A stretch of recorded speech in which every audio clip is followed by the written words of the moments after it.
सर्वांना सांप्रदायिक जय सियाराम. जय सियाराम.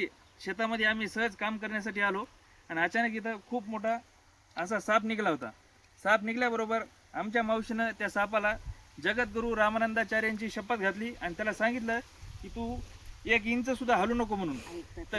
तर तुम्ही बघू शकता साप येतं झाडावर 20 मिनिटं झालं जशाला जसा उभा आहे, ते हल्ला पण नाही साप. अर्धा तास झालं. तर ही शक्ती आहे आमच्या माऊलीच्या नावामध्ये. बघू शकता साप दाखवा एकदा तिथं ते.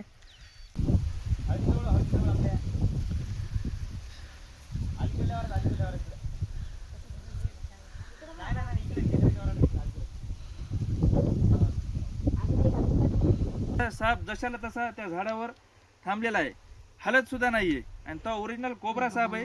आम्ही सर्पमित्राला फोन लावला, एक 10-15 मिनिटांमध्ये सर्पमित्र येणार आहे, त्याला पकडून सुरक्षित ठिकाणी त्याला आम्ही सोडून देणार. ते तुम्ही साप बघू शकता, ते बघा ते झाडावर आहे, अजून मी जशाला तसा आहे, हल्लेला ना पण नाही. तरी सर्वांना सांप्रदायिक जय सियाराम. शक्ती खूप मोठी आहे.